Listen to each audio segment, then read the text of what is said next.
Operation install this awkward piece of crap. Trial run. Test 1. Is everybody ready? Alright, places. Commence bumper platage droppage. On my ready. 1, 2. Alright, I will count backwards. 3, 2, 1, go. Here goes nothing.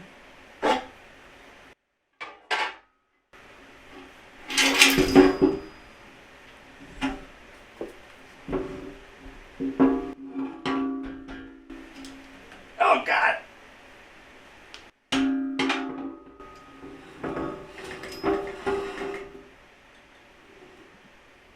All right, initiate leverage armage droppage in 5, 4, 3. Let's do the right one first, then the left one. All right, any more questions? All right, go.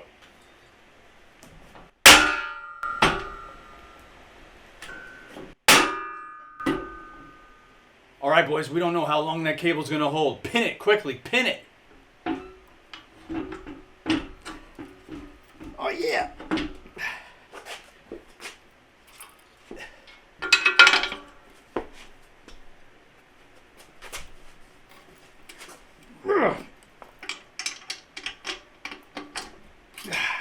All right, that was a close one, boys. I'm proud of you. You did it. You already lost some lives, but we did it.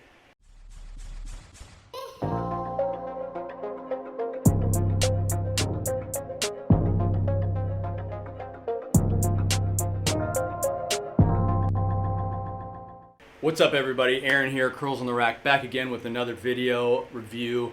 And yeah, I had that little joke at the beginning, but it actually isn't really that big of a joke considering what it takes to install this thing. It is extremely difficult, but we will get into that later.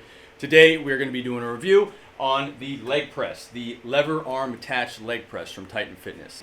Now, this can either go on your X2, X3, or your T2 lever arms from Titan Fitness. Although, I'm pretty sure it will go on any 3x3 with the 5/8 inch holes in them lever arms. So first, let's go over what you are going to be getting if you decide to purchase this product. You're going to be getting, obviously, the leg press, which goes in the middle here. You're going to be getting 2 pop pins for the sides that actually lock on the inside. It has a black powder coat on it, it has the Titan Fitness logo on it, and it has a diamond grid for what you're actually going to be pressing against, which looks pretty cool. Now, let's get into some stuff that I don't really like about this. And I knew going into this when I ordered this that it wasn't going to be perfect. I could kind of tell. But at the end of the video, I'll show you some ways that you can actually make this thing a lot better for you. And it actually is a pretty cool product and a good deal. But I'll get into that in a bit. First, the setup. Now, it pains me to have to put this thing up one more time, but I will go ahead and do it for demonstration purposes and probably fast forward the footage because you don't want to watch me do this for 10 minutes struggling. So basically, you want to get these set up at the right height. I found that it was a little less than midway down the rack. So that way when I'm pressing and using my legs, I'm at a good spot for where I am in the seat comparatively to where the platform was going to be set up. Here we go. I found the best way. There is really no best way. In fact, the way that I showed you at the beginning in that little video might be the best way. Because these lips right here, you got to get them behind the lever arms. So, like this. Like this. Alright, now that I have it sort of in place, you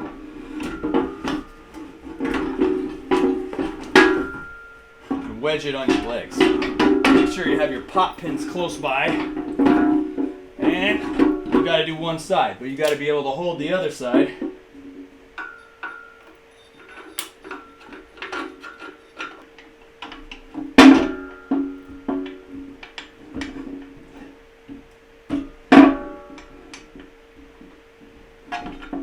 All right.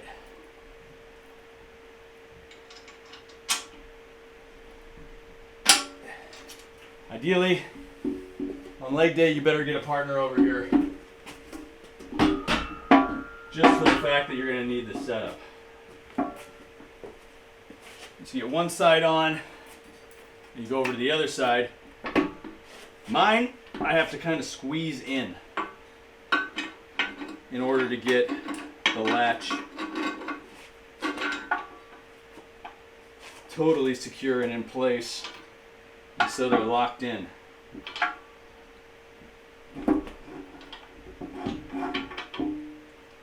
Because as you can see, or maybe you can't, it doesn't go all the way.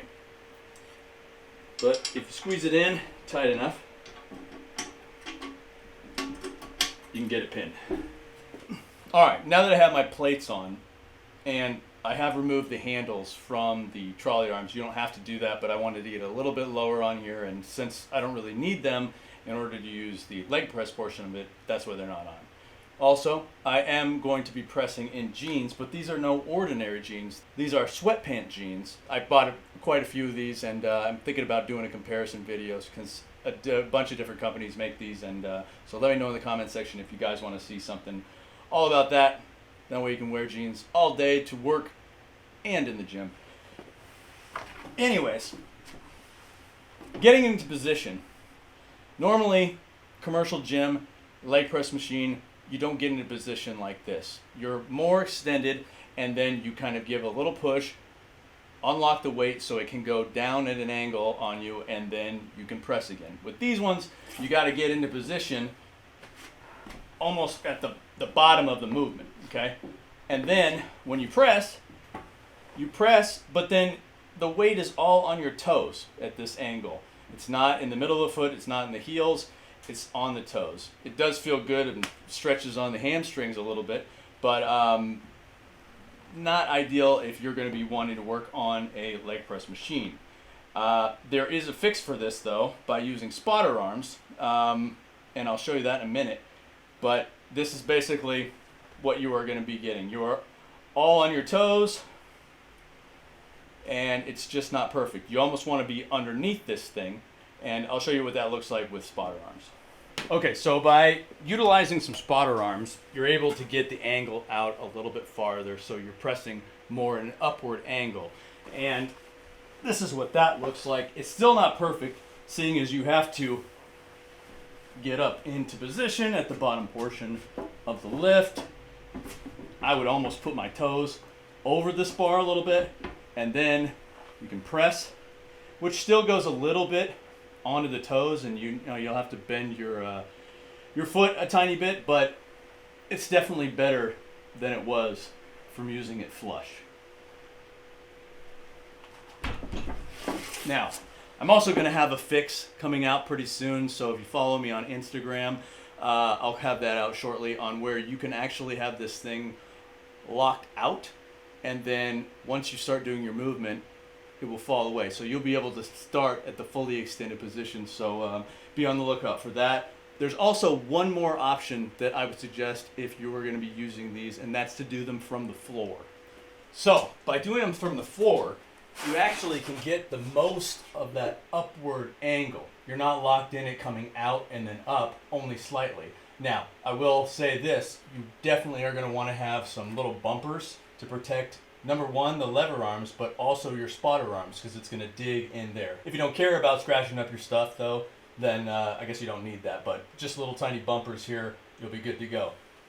Now, when you press from here, you essentially are going to get the most weight distributed through your legs, which is what I find is the best.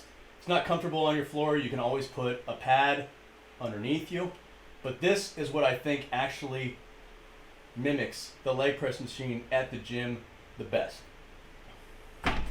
Okay, seeing as this is a curls in the rack review video, it's not going to just be some lame, here are your product specs, this is what it is, that kind of thing. And I knew going into buying this thing that I was not going to be using it solely for leg presses.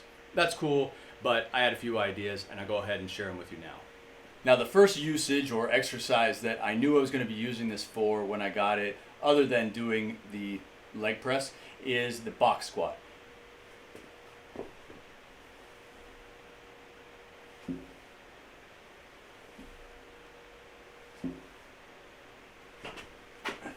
Now, admittedly, this isn't as low as I wanted to go in the depth of my box squat, but you can't put the lever arms any lower because you run into the bolts that are on the rack holding the bottom cross members on there. But I think I've figured out a workaround for that, and I'll share it with you guys on Instagram later.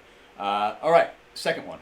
The second one on the list is going to be the step-ups. If you have a platform like this, you can raise it to any height you want onto the rack, and you can go ahead and perform your step-ups on a stable base that's not going anywhere. As long as you don't hit your head on a pull-up bar, then you're doing good. Another thing you can do is actually raise this a lot higher, put it on the front of the rack, and you can actually do box jumps. So you can continue to progress, and I think that's what I'll do once I start focusing on that portion of my training. Just kind of marking the holes and then keep raising it up as I go. Stable platform's not going anywhere, and it works great.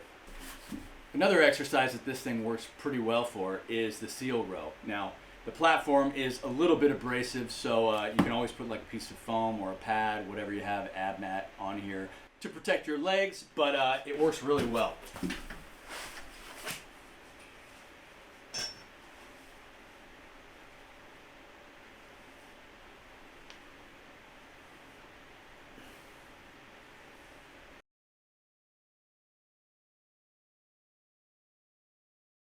Now guys, I'm sure I missed a few of the exercises out there, and please, if you know of any other ones that my small brain did not think of, please let me know in the comment section. I'd love to try them out. If you are considering buying this, please use the affiliate link in the description. It's really the only way I can make any money on here. The rest is just a fun hobby. Now, I didn't mention anything about the price yet. This thing comes shipped to your door for $150, which is actually a really good deal when you consider the price of steel right now. I couldn't find anything for cheaper than that, and I did some research. So even if you're not going to be using it for a leg press, still a great value. But if you are the DIY type of person and you don't mind using wood, a buddy of mine on Instagram, Kaizen Jim, he makes one of these platforms to do seal rows, and also he incorporates it into a rack mountable lever arm press where it actually comes down at an angle, which is pretty cool. So if you got some time on your hand, more time than money, although this doesn't cost that much, you might want to check that out. It's been a pleasure, guys, and until next time, peace and Baba Booey to you all.